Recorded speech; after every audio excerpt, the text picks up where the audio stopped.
Warahmatullahi wabarakatuh.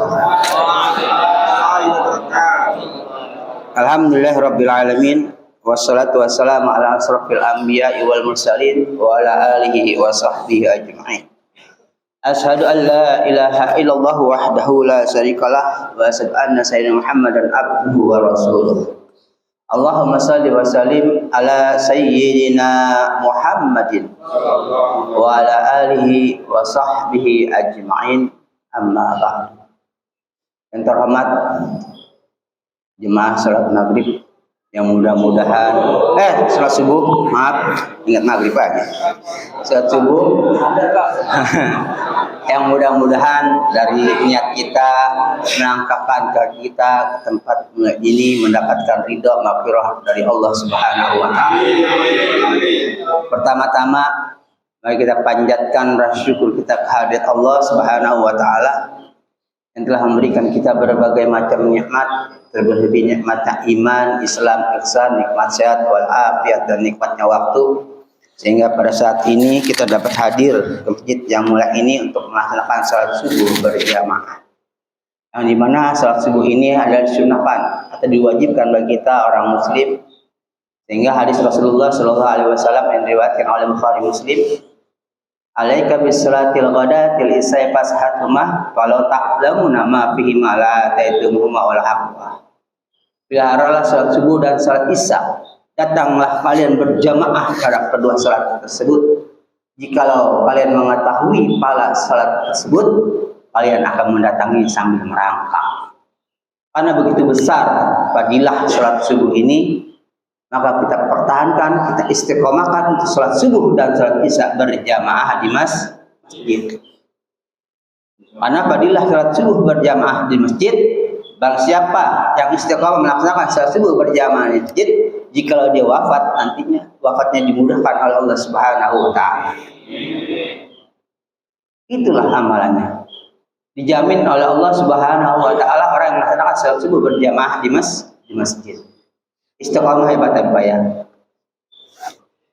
Salawat dan salam kita haturkan pada junjungan kita Nabi Muhammad sallallahu alaihi wasallam, beserta keluarganya, sahabatnya, bahkan tentunya kita seluruh umatnya kelak sampai akhir zaman, yang kita semua dengan izin Allah akan mendapatkan syafaatnya nanti di yaumil akhir. Amin. Masyiral muslimin, jamaah salat subuh yang dirahmati Allah Subhanahu wa taala. Kita sering membaca ayat ini, mungkin kita pernah mendengarnya, bahkan sudah disampaikan oleh para ustadz yang lain. A'udzubillahi minasyaitonirrajim. Bismillahirrahmanirrahim. Wal 'ashr innal insana lafi khusr illal ladzina amanu wa 'amilus solihati wattawassaw bil haqq wattawassaw bis sabr. Yang artinya demi masa, demi waktu, Allah memberikan waktu kepada kita, jangan kita sia-siakan pada saat ini. Mumpung ini adalah bulan suci Ramadan, yang dimana pada bulan ini diturunkanlah rahmat, diturunkan maghfirah, dan dikabulkan doa-doa kita. Justru sekarang kita memasuki bulan hari minggu ke berapa ini? Ketiga ya Pak ya? Iya. 10 hari terakhir. 10 hari terakhir. Justru dengan masuknya 10 hari terakhir ini, makin gencar kita beribadah kepada Allah Subhanahu wa taala. Kenapa? Karena di 10 hari terakhir ini ada satu malam yang kadar pahalanya adalah 1000 bulan. Subhanallah. Jikalau kita tidak mengudak, jikalau kita mengejar pada hari ini yang kita dapat, kita termasuk orang yang merugi. Dari 11 bulan kita mencari-cari sampai bulan Ramadan. Banyak saudara-saudara kita yang sebelum bulan Ramadan dia dipanggil oleh Allah Subhanahu wa taala.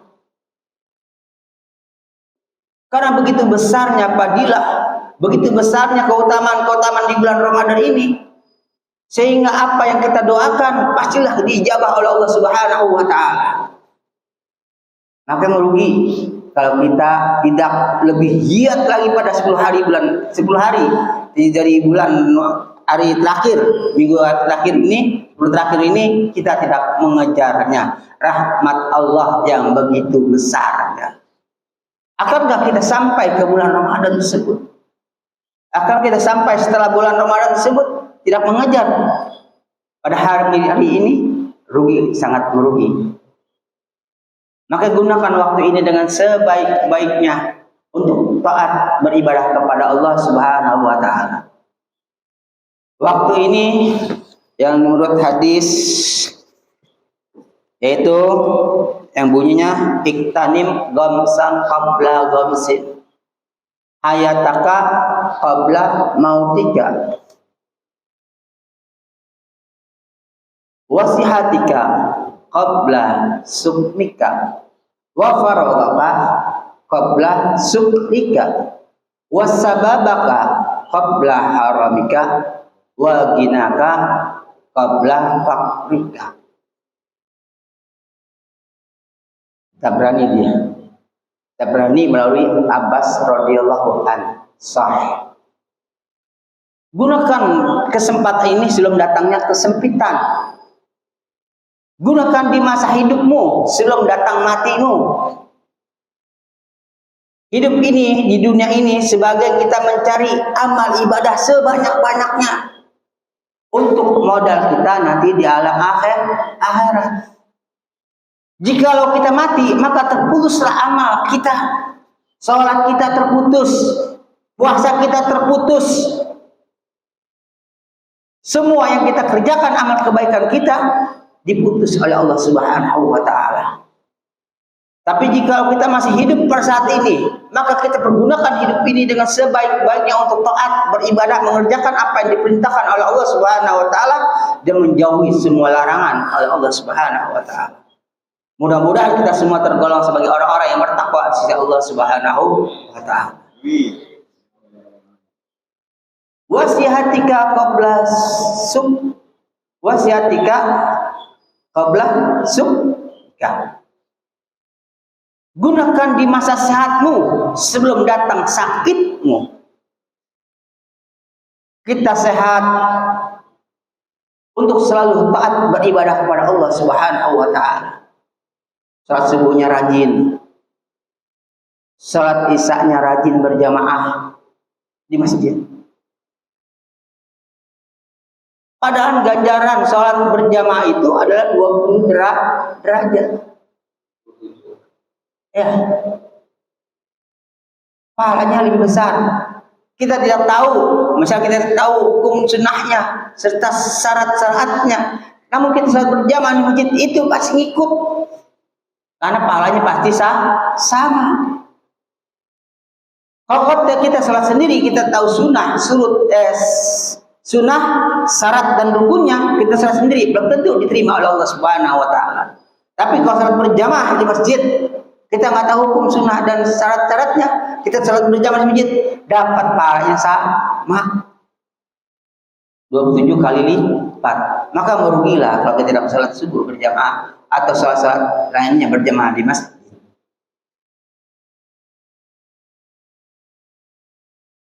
Wa faragaka qabla sukrika. Gunakan di masa mudamu sebelum datang masa tuamu. Mumpung kita masih muda, sekarang ada Twitter ya. Pak ya. Ada 40 tahun di sini Nabi. Yang muda siapa yang muda ini? Nggak ada nih. Babe. Babe Jukri juga. Iya.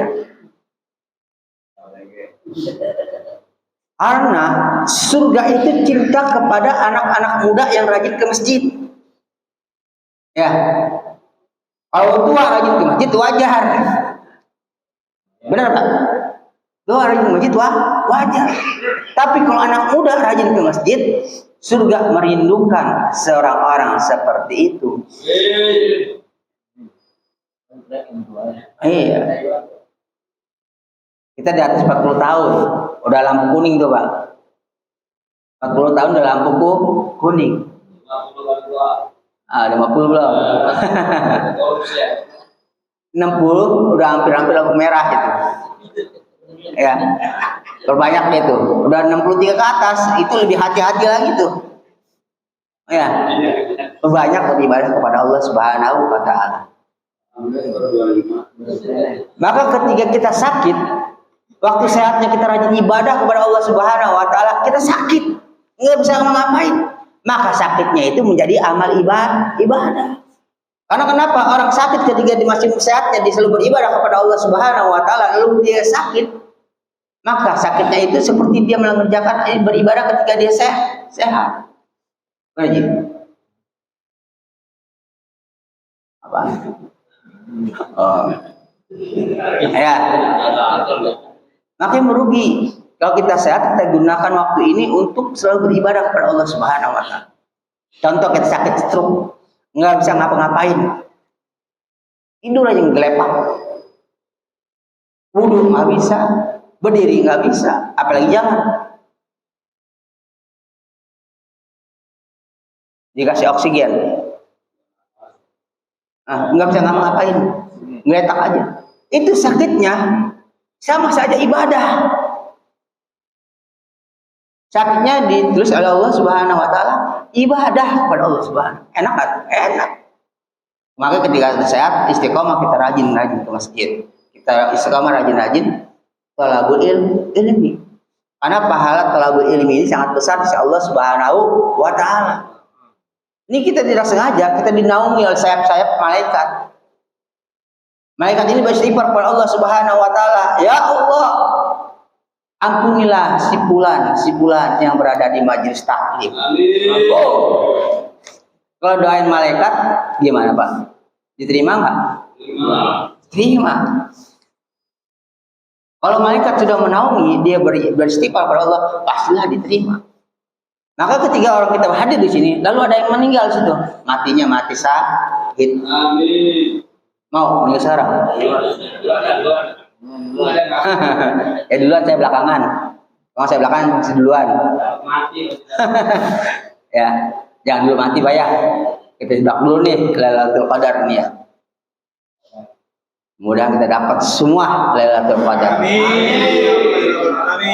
Bapak-bapak di sini, lalu dalam 10 hari terakhir ini datang sebelum azan subuh. Bapak melaksanakan sholat fajar atau sholat qobliyah atau sholat tahiyatul masjid. Belum waktu subuh, itu Bapak masih bisa dapat. Tercatat sebagai mengerjakan kebaikan di malam Lailatul Qadar. Dapat tuh waktunya atau di dalam tahunnya 83,3 bulan. Ya, terus 3 bulan. 83,3 bulan. Nyampe nggak umur kita segitu? Enggak. Makanya rugi. Makin gencar pada 10 hari di bulan Ramadan ini kita makin beribadah kepada Allah Subhanahu wa taala. Yang keempat, wasababaka qabla haramika. Ya. Gunakan di waktu senggangmu sebelum datang sibukmu. Ya. Artinya ketika kita hidup di dunia ini jangan mengudak dunia. Dunia itu sementara. Tapi akhirat adalah kekal abadan abada. Kalau kita mengudak dunia itu nggak ada habis-habisnya Pak. Dapat kita banyak masih kurang. Dapat kita banyak masih kurang. Kenapa? Karena dunia yang diudak. Benar nggak? Kalau kita mengudak dunia, selalu kita harus mengingat Allah Subhanahu wa taala. Karena wa'lamu annama amwalukum wa auladukum fitnah. Ketahuilah bahwa hartamu, kerabatmu, jabatanmu itu adalah fitnah. Fitnah di sini adalah ujian Allah Subhanahu wa taala yang dimana semua itu akan dimintai pertanggungjawaban Allah Subhanahu wa taala. Anak dimintai pertanggungjawaban, apalagi harta. Kita mengudak harta sebanyak-banyaknya.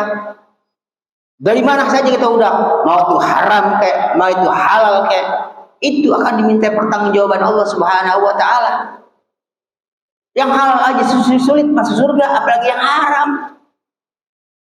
Kalau kita makan makanan yang haram di dalam tubuh kita, lalu kita beribadah kepada Allah Subhanahu wa taala, apakah ibadah kita diterima oleh Allah Subhanahu wa taala? Tidak. Rajin kita lihat ibadah, rajin kita sholat berjamaah, tapi masih ada melekat di dalam tubuh kita, masih ada darah kita, darah yang haram yang kita masukkan ke dalam mulut kita. Itu ibadah kita tidak diterima oleh Allah Subhanahu wa taala. Maka hati-hati. Kulu min thayyibati ma razaqnakum waskuru lillahi in kuntum iyyahu ta'budun. Makanlah dari makanan-makanan yang halal, yang baik-baik, yang thayyib. Yang baik-baik, yang halal ke dalam perut kita. Lalu kita beribadah kepada Allah Subhanahu wa taala. Insyaallah ibadah kita diterima oleh Allah Subhanahu wa taala. Maka adapun doa-doa kita ketika kita itu pernah dijabah oleh Allah Subhanahu wa taala, apa salahnya ketika kita memakan makanan yang haram ke dalam mulut kita? Nauzubillah summa nauzubillah min dzalik. Orang yang makan makanan yang haram ke dalam perut tubuhnya sama saja dia memberikan bara api ke dalam perutnya. Apalagi itu diberikan kepada anak dan istri kita, sama saja kita memberi bara api ke dalam perut dan anak istri kita. Maka hati-hati nih, ya. Orang-orang yang kerja di bank, itu hati-hati. Ya. Orang-orang yang kerja di membuat minuman keras, itu hati-hati. Gojek, alhamdulillah aman Gojek mah. Ayah, alhamdulillah aman. Saya dulu alkohol Pak, alkohol mentah. Pas lagi nyulang, tanya sama saya deh. Ini apaan ini? Buat siapa? Buat tap jenggot Pak. Tap jenggot? Iya, tap jenggot bukan buat minuman keras. Iya, minuman keras Pak. Di situ saya najar. Saya najar minta kepada Allah, ya Allah pensiunkan saya, kalau ini sudah waktunya saya pensiun, saya akan pensiun. Pensiun. Pas 2 bulan tuh ada tawaran pensiun ini. Langsung udah dapat duit, bangun rumah itu bagainya. Ya, najar Pak. Ada saya kerja di bank. Ada Pak kerja di bank. BCA terbesar di Serpong, di BSD. Saya suruh keluar ya. Padahal tiap bulan sekali dia refreshing tuh keluar kota, ke Batam ke Palembang ke, saya suruh keluar. Kenapa? Karena di situ ada unsur-unsur riba dalamnya. Jauhkan dari sifat-sifat yang haram dalam perut kita, karena itu bahaya. Ketiga, kita beribadah kepada Allah Subhanahu wa taala, ada unsur haram ke dalam tubuh kita, maka ibadah kita tidak diterima oleh Allah Subhanahu wa taala. Yang kelima, yang kelima langsung artinya saya lupa nih. Yang kelima, gunakan kekayaanmu sebelum datang miskinmu. Artinya ketika kita kaya, kita gunakan kekayaan ini untuk selalu beramal soleh, bersedekah di jalan Allah. Ya, ada jual gorengan, ya. Pada waktu subuh kita mengadakan taklim, itu gorengan itu disedekahin itu wajib punya Mas. Ya, kita persainnya seminggu sekali gitu Mas. Kumpulin Pak, sehari 2,5%, seminggu kumpulin buat taklim masjid. Bertalim subuh itu barakah kayak padoni itu, dia istiqomah banget tuh ngejajain teh manis, kopi. Itu pun tidak minum tuh amal solehnya ngalir terus padoni itu. Makanya padoni nggak disangka-sangka itu lancar terus rezekinya, nggak disangka-sangka tuh anaknya itu bisa sholat, bisa pendidikan dia aman. Kenapa? Dilancarkan rezekinya oleh Allah Subhanahu wa taala. Padoni. Kenapa? Karena harta ini akan dimintai pertanggungjawaban oleh Allah Subhanahu wa taala. Di dalam Al-Qur'an diterangkan dalam surat At-Taubah, yauma 'alaiha binari jahannam fatukwa biha jibahuhum wa junubuhum wa juhuruhum hadza ma kanaztum li anfusikum fazuqu ma kuntum taknizun. Ingatlah pada hari emas dan perak dimasukkan ke dalam neraka jahanam, fatukwa biha jibahuhum wa junubuhum wa juhuruhum, lalu disetrika dahi lambung dan punggung mereka. Hadza ma kanaztum li anfusikum fazuqu ma kuntum taknizun, lalu dikatakan kepada mereka, inilah harta bendamu yang kamu simpan untuk dirimu sendiri. Nauzubillah summa nauzubillah min dzalik. Istiqomahkan kalau bisa subuh, bawa tuh 2.000 kayak 5.000 kayak 10.000 kayak. Itu amalan. Ketika kita menyemplungkan duit ke dalam kotak amal atau masukkan ke S3 ya, rumah ya. Itu masukkan. Itu malaikat berdoa kepada Allah Subhanahu wa taala, ada 2 malaikat. Malaikat yang pertama berdoa kepada Allah Subhanahu wa taala, ya Allah, tambahkan karuniakan kepada orang yang bersedekah. Minta ditambah itu. Tapi orang menyimpan hartanya untuk diri sendiri. Malaikat yang keduanya berdoa kepada Allah, ya Allah, hancurkan, musnahkan bagi orang yang menyimpan harta. Anak kecil. Itu amalan salat subuh. Sebelum salat subuh, setelah salat subuh. Amalan sedekah. Dan sedekah ini juga akan menolong kita ketika kita berada di liang kubur. Dia akan menemani kita di liang kubur. Karena menemani kita di liang kubur ada amalan-amalan kita ketika kita berwajah jelek ya Pak ya. Di dunia ini jelek. Ntar di dalam kubur dia barengan kita tuh. Dia ntar menjawab malaikat mungkar wa nakir. Amalan sedekah ini akan menjawab mungkar wa nakir. Dia menjawab, padahal dia awal, pada nggak tahu ketika sholat 3 hidup di dunia ini dia rajin bersedekah. Inna sadaqata la tudfi'u an ahli harul kubur. Wa inna yastazilu mu'minu yawmal qiyamah fi zili sadaqatihi. Sungguh sedekah itu dapat menyelamatkan orang yang berada di dalam kubur. Wa inna yastajilu mu'minu yawmal qiyamati fi zili sadaqatihi. Dan sungguh pada nanti di hari kiamat nanti orang-orang mukmin itu akan bernaungan dengan naungan amal sedekah. Tapi sedekahnya dari harta yang halal, bukan harta yang haram. Balik lagi ke harta haram dan halal. Ya. Kecil tapi halal berkah. Banyak tapi haram enggak berkah. Apakah Allah menerima harta-harta yang haram ke dalam amalan yang Allah berikan? Bahwa orang itu mengamalkan, nih uang nih dari korupsi, kasih ke kita 5 juta. Apakah diterima Allah Subhanahu wa taala? La. Kata orang Arab, la, tidak. Ya. Kita ngasih 10.000, 5.000, tapi halal. Itu lebih besar keutamaannya. Untuk itu, marilah kita jaga apa yang disampaikan Rasulullah SAW yang melalui Ibnu Abbas radhiyallahu an. 5 kesempatan ini jangan sampai kita tinggalkan. Selalu ingat, apalagi kita harus mengingat mati. Semua yang kita lakukan semua yang kita perbuat haruslah kita selalu mengingat mati. Karena dengan mengingat mati kita akan selalu mengejar kehidupan alam akhirat daripada kehidupan alam dunia. Mudah-mudahan dengan yang singkat ini bermanfaat buat kita semua. Saya baca jadi nggak baca nih. Sekarang kalau begitu aja. Ya, yang singkat ini dapat bermanfaat buat kita semua. Lalu kita amalkan dalam kehidupan kita sehari-hari. Marilah kita berselawat. Mudah dalam salat ini ditambah lagi keberkahan kita Allah Subhanahu wa taala dan dimudahkan nanti rezeki kita oleh Allah Subhanahu wa taala. Allahumma sholli ala sayyidina Muhammadin tibbil qulubi wa dawaiha wa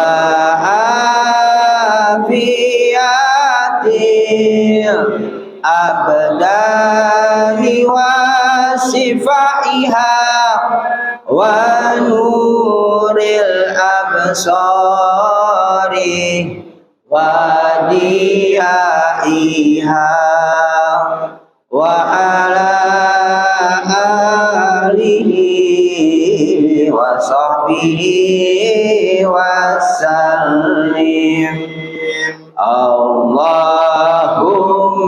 salli ala sayyidina Muhammadin tibbil qulubi wa dawaiha wa afiyatil abdani wa sifaiha wa nuril absari wa diyaiha wa ala alihi wa sahbihi wa sallim.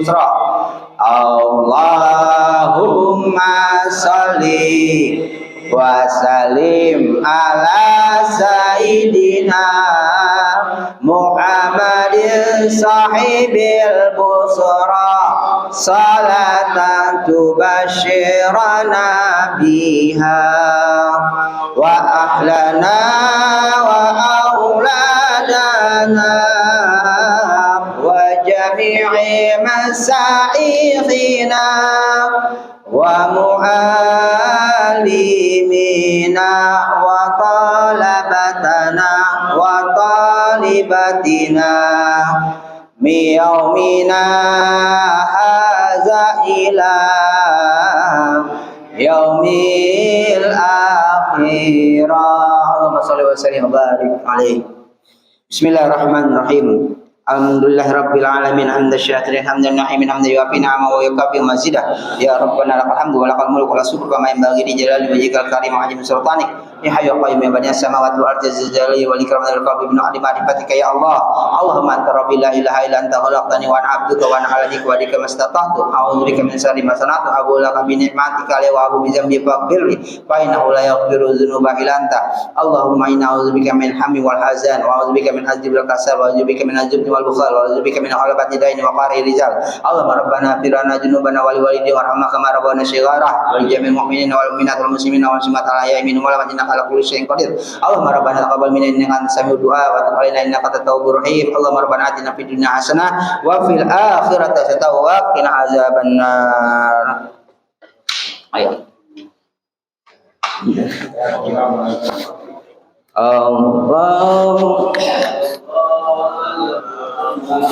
Allah ala Muhammad sallallahu alaihi wasallam. Sallallahu ala Muhammad sallallahu alaihi wasallam. Sallallahu ala Muhammad sallallahu alaihi wasallam. Sallallahu ala Muhammad sallallahu alaihi wasallam. Sallallahu ala Muhammad sallallahu alaihi wasallam. Sallallahu ala Muhammad sallallahu alaihi wasallam. Sallallahu ala Muhammad. Ya Rabbi salli wa sallim. Allahumma shalli wa sallim wa barik alaihi. Tebal amat ini. Banyak.